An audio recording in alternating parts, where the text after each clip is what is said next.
ابو داؤد کتاب النکا میں حدیث ہے۔ حضرت قیس بن سعد بیان کرتے ہیں مہرہ میں گیا۔ یاد رہے رہ کا علاقہ سرزمین دجلہ و فرات کے پاس تھا۔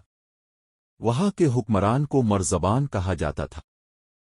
حضرت قیس بتلاتے ہیں میں اس کے دربار میں گیا تو کیا دیکھا وہ لوگ اپنے شاہ کو سجدہ کرتے ہیں۔ یہ منظر دیکھ کر میں نے سوچا رسول اللہ تو کہیں زیادہ حقدار ہیں کہ انہیں سجدہ کیا جائے۔ چنانچہ جب میں مدینہ میں آیا تو اللہ کے رسول کی خدمت میں حاضر ہوا۔ عرض کی اے اللہ کے رسول مہرہ گیا تو وہاں دیکھا کہ لوگ اپنے بادشاہ کو سجدہ کر رہے ہیں۔ میں نے سوچا کہ آپ تو اس سے کہیں زیادہ حقدار ہیں کہ ہم آپ کو سجدہ کریں۔ اس پر آپ نے فرمایا تیرا کیا خیال ہے اگر آنے والے وقت میں تیرا گزر میری قبر پر سے ہو تو کیا اسے سجدہ کرے گا؟ حضرت قیس کہتے ہیں میں نے کہا جی نہیں۔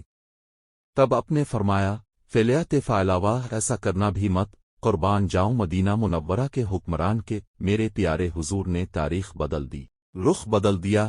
رخ بھی کیسا بدلا؟ ذرا غور کرو۔ حضرت قیس کے سوال پر میرے حضور نے یہ نہیں فرمایا کہ مجھے سجدہ نہیں کرنا، بلکہ اپنے فوراً اپنی قبر کا ذکر کیا کہ کل کلا میری قبر کو تو سجدہ نہیں کرو گے۔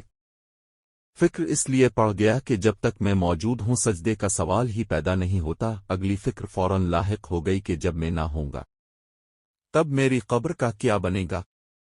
میں اللہ کا رسول ہوں، میرے اس بلند ترین مقام کے پیش نظر میری قبر پہ سجدوں کا منظر کیا ہوگا۔ چنانچہ اپنے پہلے فوراً اپنی قبر پر سجدے کی نفی کروائی اور پھر تاک دیا، فرمایا ایسا کرنا بھی مت۔ چنانچہ بخاری کتاب الصلاۃ میں ہے حضور نے فرمایا ان یہودیوں عیسائیوں پر اللہ کی پھٹکار ہے، اللہ ان یہودیوں کو برباد کرے جنہوں نے اپنے نبیوں کی قبروں کو سجدوں کے دربار بنا دیا۔ صحیح مسلم کتاب المساجد میں ہے۔ فرمایا خبردار ہو جاؤ، وہ لوگ جو تم سے پہلے گزر چکے وہ اپنے نبیوں اور اپنے نیک لوگوں کی قبروں کو سجدہ کے دربار بنا لیتے تھے۔ آگاہ ہو جاؤ، تم قبروں کو سجدہ کے دربار نہ بنانا۔ میں تم لوگوں کو اس حرکت سے منع کرتا ہوں۔